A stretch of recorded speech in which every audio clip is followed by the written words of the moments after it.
बिहार विधानसभा चुनाव को लेकर यहाँ का राजनीतिक वातावरण तेजी से गरमाने लगा है, लेकिन आमतौर पर जहाँ ये गर्माहट अपने विपक्षी राजनीतिक दलों के लिए हुआ करता था, वहाँ इस बार की स्थिति थोड़ी अलग है। प्रशांत किशोर के नेतृत्व वाली नई नवेली जनसुराज पार्टी को छोड़ दें तो बाकी के दोनों स्थापित गठबंधन, महागठबंधन और एनडीए, दोनों इस गर्माहट से अपने ही गठबंधन के घटक दलों को चलाने में लगे हुए हैं। महागठबंधन में तो अब जब कल प्रथम चरण के नामांकन का अंतिम दौर है, तब तक अभी तक उनके गठबंधन के बीच सीटों का तालमेल नहीं हो पाया है। वहीं एनडीए गठबंधन में अगर सीटों का तालमेल हो भी गया है तो भी अंदर ही अंदर कुछ सीटों पर इस तरह से फंसा हुआ है, उसको लेकर एक दूसरे को इस गर्मी से तबाह करने की तैयारियां अंदर ही अंदर चल रही है, जो संभवतः भविष्य में भीतरघात के रूप में भी सामने आ सकती है। अलबत्ता एनडीए गठबंधन के दो प्रमुख घटक दल जेडीयू और बीजेपी, इन दोनों ने इन तमाम गर्माहटों के बावजूद अपनी रणनीति के तहत प्रचार का काम प्रारंभ कर दिया है। नीतीश कुमार, जिस पर विपक्षी राजनीतिक दल बीजेपी के द्वारा हाईजैक कर लेने, उनके स्वास्थ्य के खराब होने को लेकर बाहर नहीं निकलने की तमाम बातें किया करती थी और इसका फ़ायदा चुनाव में उठाने का प्रयास करती थी, और न कुछ तो कम से कम राजनीतिक बहस में अपनी बढ़त हासिल के लिए तो जरूर किया करती थी।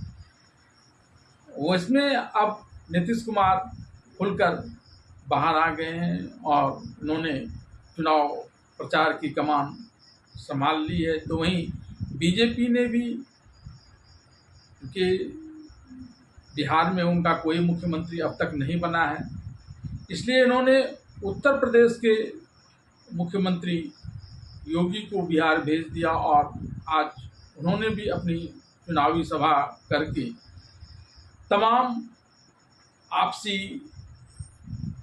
जो वाद विवाद अंदर चल रहा है उसको दरकिनार करते हुए एनडीए के पक्ष, खासकर भारतीय जनता पार्टी के नेता रामकृपाल के पक्ष में सभा करते हुए एनडीए को जिताने की लोगों से अपील की। आइए नीतीश कुमार और उत्तर प्रदेश के मुख्यमंत्री योगी के भाषणों को जानते हैं कि उन्होंने आज समस्तीपुर के सरायरंजन में चुनावी रैली को संबोधित करते हुए नीतीश कुमार ने कहा कि पहले बहुत बुरा हाल था बिहार का, शाम के बाद कोई घर से बाहर नहीं निकलता था।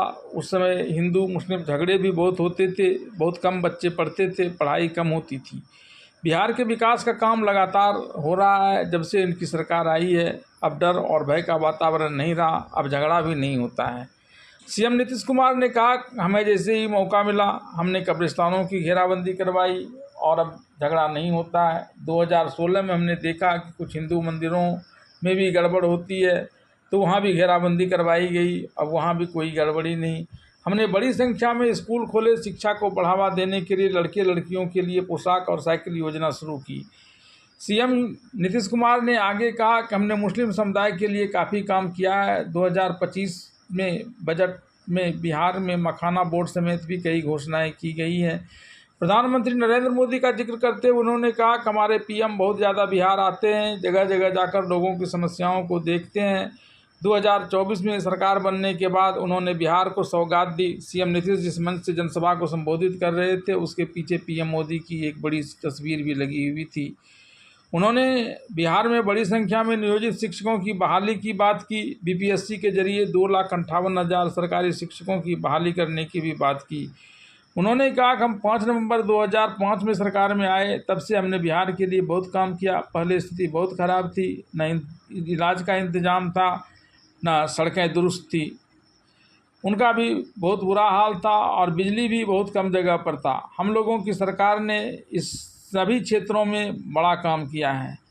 वहीं बीजेपी के उम्मीदवार और पूर्व केंद्रीय मंत्री रामकृपाल यादव ने आज दानापुर से अपना नामांकन पत्र दाखिल किया। इस मौके पर उत्तर प्रदेश के मुख्यमंत्री योगी आदित्यनाथ दानापुर पहुंचे थे और रामकृपाल यादव के समर्थन में उन्होंने एक विशाल जनसभा को संबोधित किया।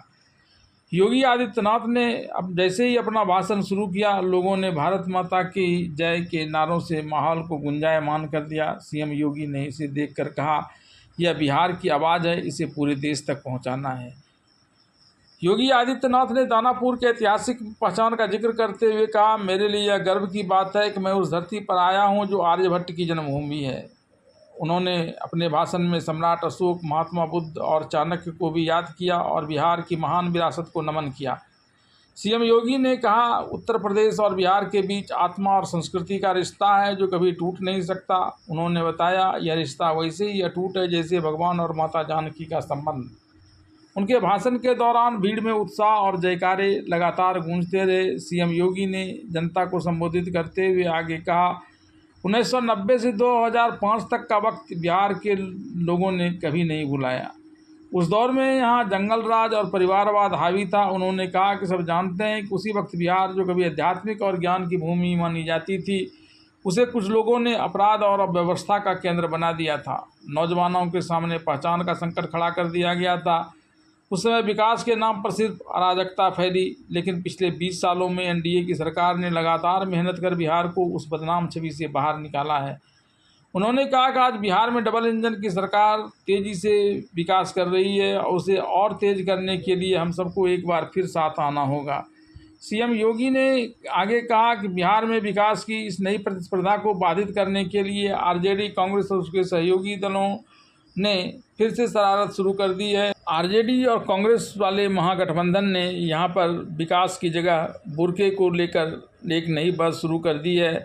उन्हें फर्जी मतदान करने का अधिकार दिया जाना चाहिए क्या यहाँ पर विदेशी घुसपैठियों को आकर बिहार के दलितों, गरीबों और नागरिकों के अधिकार पर डकैत करने की छूट देनी चाहिए। आरजेडी और कांग्रेस फर्जी मतदान कराने की अपनी इस चेष्टा को पूरा करना चाहते हैं। हर मतदाता को अपनी पहचान दी गई है और पहचान पत्र दिखाकर ही वह मतदान में भागीदारी कर सकता है।